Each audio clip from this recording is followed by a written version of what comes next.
இனிய காலை வணக்கம். இன்றைய நாள் அனைவரது வாழ்விலும் இனிய நாளாக அமைய வாழ்த்துக்கள். பாஜக ஆளும் மகாராஷ்டிரத்தில் ஹிந்தி கட்டாயமில்லை என்று அம்மாநில முதல்வர் அறிவித்திருக்கும் போது பிற மாநிலங்களில் மத்திய அரசு என்ன நிலைப்பாட்டை எடுக்கப் போகிறது என தமிழக முதல்வர் மு.க.ஸ்டாலின் கேள்வி எழுப்பியுள்ளார். மூன்றாவது மொழி கட்டாயமல்ல என்று தெளிவான வழிகாட்டுதலை மத்திய அரசு வழங்குமா என்று மு.க.ஸ்டாலின் கேள்வி எழுப்பியுள்ளார்.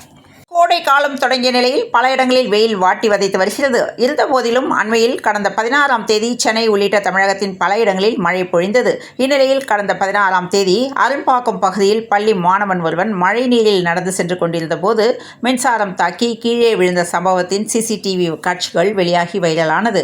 உயிரை பணயம் வைத்து சிறுவனை காப்பாற்றிய இளைஞருக்கு எடப்பாடி பழனிசாமி நேரில் பாராட்டு தெரிவித்துள்ளார். விழுப்புரம் மாவட்டம் திண்டிவனம் பகுதியில் தொடர் ஆடு திருடியவர்களை குறிவைத்து பிடித்த போலீசாரை பாராட்டி விழுப்புரம் எஸ்பி சரவணன் வெகுமதி மற்றும் சான்றிதழ் வழங்கினார். கோயம்புத்தூரிலிருந்து ஜார்க்கண்ட் தன்பாத் செல்லும் வாராந்திர சிறப்பு ரயில் இன்று இயக்கப்படுகிறது. இந்த ரயில் முன்னதாக காலை 7:50 மணிக்கு கோயம்புத்தூர் செல்லும் என தெரிவிக்கப்பட்டுள்ளது. கடலூர் மாவட்டம் மஞ்சக்குப்பம் பகுதியில் உள்ள தனியார் மண்டபத்தில் நாம் தமிழர் கட்சி சார்பாக மாவட்ட கலந்தாய்வு கூட்டம் நடைபெற்றது. இந்த கூட்டத்திற்கு மாவட்ட செயலாளர் சாமிதுரை தலைமை தாங்கினார். இதில் கட்சியின் தலைமை ஒருங்கிணைப்பாளர் சீமான் பங்கேற்று உறுதிமொழியை எடுத்தார். மேலும் பாரதிதாசன் படத்திற்கு மெழுகுவர்த்தி ஏற்றி வைத்து மலர் தூவி மரியாதை செலுத்தினார். இக்கூட்டத்தில் ஏராளமான தொண்டர்கள் கலந்து கொண்டனர்.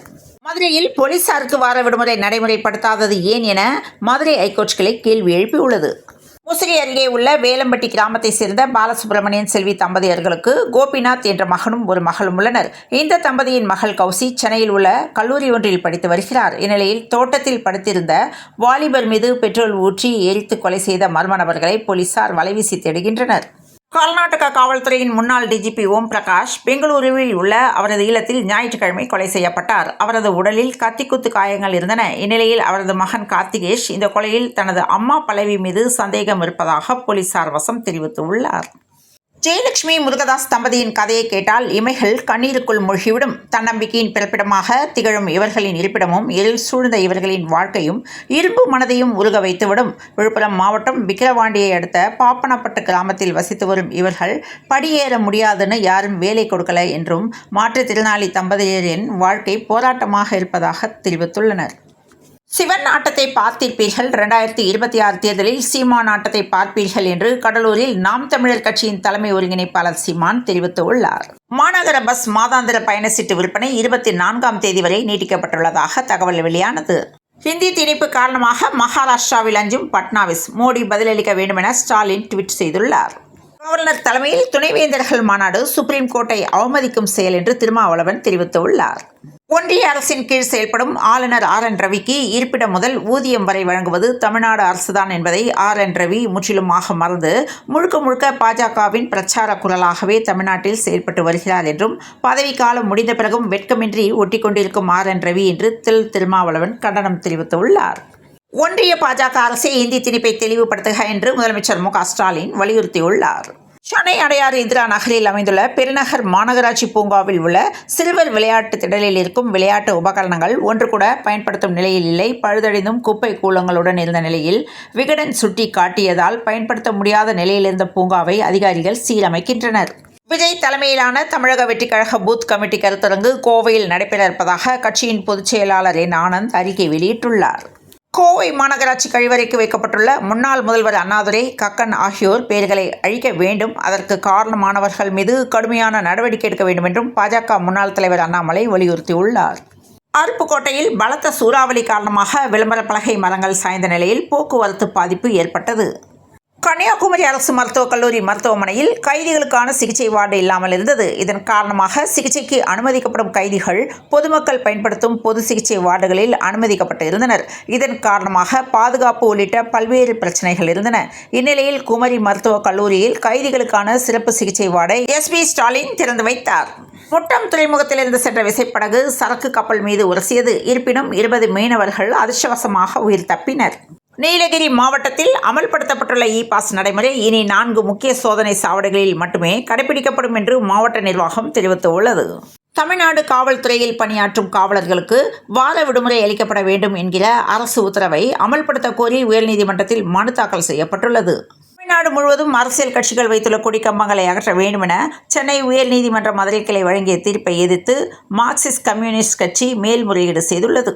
ஜப்பான் சென்றுள்ள திமுக எம்பி கனிமொழி நடிகரும் முன்னாள் மத்திய அமைச்சருமான நெப்போலியனை அவரது இல்லத்தில் சந்தித்தார். நெப்போலியனின் மகன் தனுஷ் மற்றும் மருமகள் அக்ஷயாவை சந்தித்து திருமண வாழ்த்துக்களை தெரிவித்துக் கொண்டார்.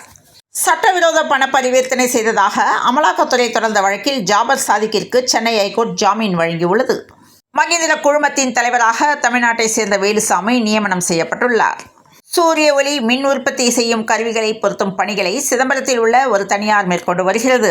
இந்த தனியார் நிறுவனத்தில் கடலூர் பகுதியைச் சேர்ந்த சசிதரன் என்பவர் மேலாளராக பணியாற்றி வருகின்ற நிலையில் ரூபாய் 2000 லஞ்சம் வாங்கியதாக கையும் களவுமாக மின்பொறியாளர் சிக்கியுள்ளார். திருப்பூர் அருகே மழை வேண்டி தண்ணீரில் அமர்ந்து சிறப்பு யாகம் நடத்தப்பட்டது. திருப்பூர் பொங்கலூரை அடுத்த தெற்கு அவினாசிபாளையம் ஊராட்சி செம்மாண்டு கவுண்டம்பாளையத்தில் ஸ்ரீ செல்வ விநாயகர் மற்றும் ஸ்ரீ மாகாளியம்மன் கோயில் உள்ளது.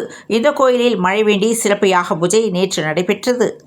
வருவாய்த்துறை அதிகாரியை மிரட்டிய வழக்கில் காங்கிரஸ் எம்எல்ஏவுக்கு சிறை தண்டனை விதித்து ஐகோர்ட் தீர்ப்பு வழங்கியுள்ளது.